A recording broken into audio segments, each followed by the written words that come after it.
Hello friends, मैं हूं स्वाति पांडे और आज हम लोग देखने वाले हैं हिंदी पेडागोजी के प्रश्नों को, जो कि सीटेट 2022 के लिए बहुत ही महत्वपूर्ण है। देखिए, आप जितना ज़्यादा प्रश्नों का अभ्यास करेंगे आप उतना ही बेहतर कर पाएंगे। तो चलिए शुरू करते हैं।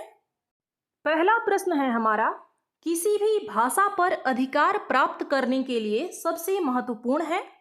ऑप्शन ए है शब्दों के अर्थ जानना, बी है उस भाषा की वाक्य संरचना जानना, सी है उस भाषा का अधिकाधिक प्रयोग करना और डी है उस भाषा का व्याकरण जानना। तो देखिए, भाषा पर अधिकार प्राप्त करने यानी भाषा को सीखने के लिए सबसे ज़्यादा जो महत्वपूर्ण है वो है हमारा उस भाषा का अधिक से अधिक प्रयोग करना। तो इसका ऑप्शन सी हमारा सही हो जाएगा। आगे देखेंगे। दूसरा प्रश्न है, भाषा सीखने और भाषा अर्जित करने में अंतर का प्रमुख कारण है। ऑप्शन ए है भाषा की पाठ्य पुस्तकें, बी है भाषा का आकलन, सी है भाषाई परिवेश और डी है भाषा का व्याकरण। तो देखिए, भाषा सीखने में और अर्जित करने में, अर्जन करने में जो सबसे मुख्य अंतर होता है वो है हमारा भाषाई परिवेश।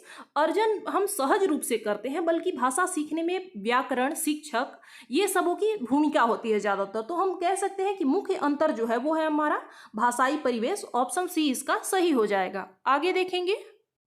तीसरा प्रश्न है, द्वितीय भाषा सीखने के संदर्भ में सबसे कम महत्वपूर्ण है। ऑप्शन ए है अभिभावक से प्राप्त प्रोत्साहन, बी है भाषा की परीक्षा और सी है अभिवृत्ति, डी है शिक्षक का रवैया। तो देखिए, इसका जो सही आंसर हो जाएगा वो है हमारा ऑप्शन बी, भाषा की परीक्षा। इनमें भाषा सीखने के संदर्भ में सबसे कम महत्वपूर्ण भाषा की परीक्षा ही है। आगे देखेंगे।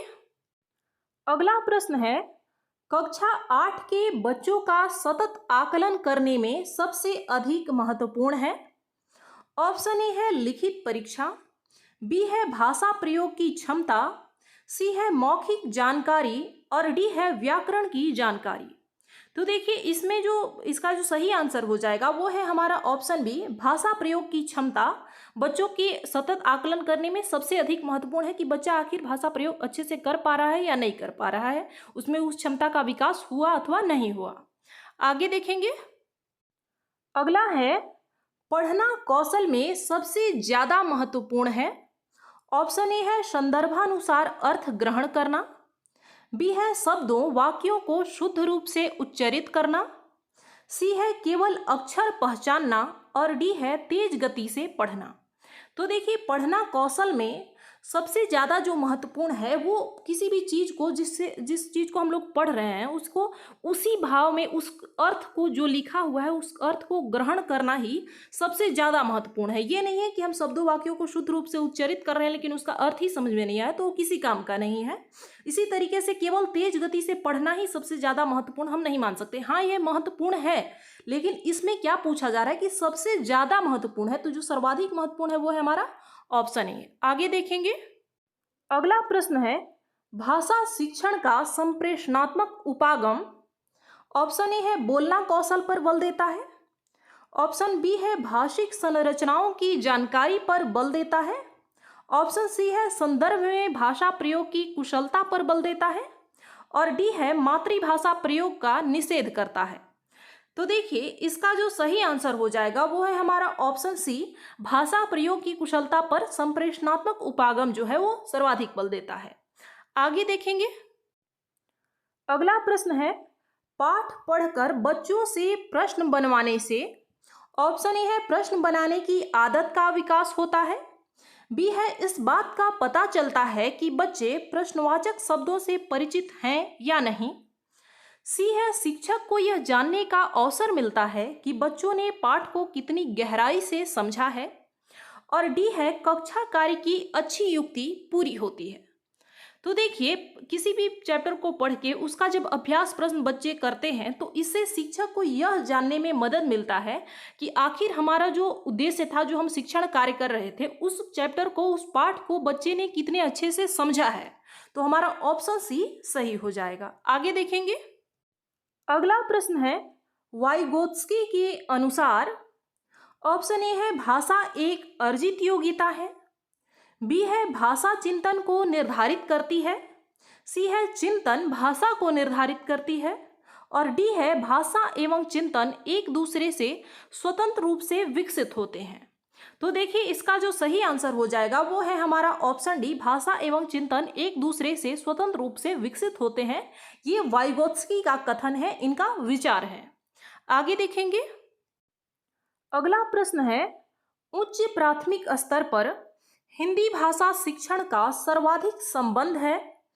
ऑप्शन ए है पढ़ी सामग्री के बारे में आलोचनात्मक चिंतन से, बी है हिंदी की व्याकरणिक व्यवस्था को जानने से, सी है सृजनात्मक लेखन की अनिवार्यता से, और डी है हिंदी की ध्वनियों को सिखाने से। तो देखिए इसका जो सही आंसर हो जाएगा वो है हमारा ऑप्शन सी, उच्च प्राथमिक स्तर की बात हो रही है। तो इस लेवल पे बच्चों को कम से कम इतना पता होना चाहिए कि जो उन्होंने पढ़ा है, जो कुछ भी पढ़ रहे हैं उसके बारे में उसका आलोचना या फिर उसकी विशेषताएं, इस बात पर मतलब विचार कर सके कि उसका क्या आलोचना हुआ, उसकी क्या विशेषताएं हुई। तो ये ऑप्शन ए हमारा सही हो जाएगा। आगे देखेंगे, अगला प्रश्न है व्याकरण शिक्षण की कौन सी विधि अपेक्षाकृत प्रभावी है। ऑप्शन ए है आगमन विधि, बी है निगमन विधि, सी है सूत्र विधि, और डी है पाठ्य पुस्तक विधि। तो देखिए इसका जो सही आंसर हो जाएगा वो है हमारा ऑप्शन ए, आगमन विधि। इसमें क्या होता है कि हम उदाहरण से नियम की ओर बढ़ते हैं, जबकि निगमन विधि में नियम से उदाहरण की ओर बढ़ते हैं। सूत्र विधि और पाठ्य पुस्तक विधि भी निगमन विधि की ही एक प्रविधि है। तो ये तीनों जो विधियां हैं हमारी, ये सभी अमनोवैज्ञानिक हैं, वह अरुचिकर हैं, बहुत इसको रुचिकर नहीं माना जा सकता है, विशेषकर प्राथमिक स्तर के बच्चों के लिए। तो आगमन विधि जो है हमारा वो सबसे ज़्यादा प्रभावी है। आगे देखेंगे, अगला प्रश्न है भाषा के विभिन्न कौशलों को डैश रूप में पढ़ाने की अनुशंसा की जाती है। ऑप्शन ए है क्रमिक, बी है एकीकृत, सी है उच्च, और डी है निम्न। तो देखिए इसका जो सही आंसर हो जाएगा वो है क्रमिक। भाषा के 4 कौशल हैं, जैसा कि हम लोग जानते हैं, सुनना, बोलना, पढ़ना और लिखना, और इन्हें क्रमिक रूप से पढ़ाने की अनुशंसा की जाती है। आगे देखेंगे, अगला प्रश्न है बच्चे की भाषा समाज के साथ संपर्क का ही परिणाम है, यह कथन किसका है। ऑप्शन ए है पियाजे, बी है चॉम्स्की, सी है स्किनर, और डी है वाइगोत्स्की। तो देखिए यह जो कथन है वो वाइगोत्स्की का है। ऑप्शन डी हमारा सही हो जाएगा। आगे देखेंगे, अगला प्रश्न है बच्चे के स्कूल की भाषा और घर एवं पड़ोस की भाषा में डैश होनी चाहिए।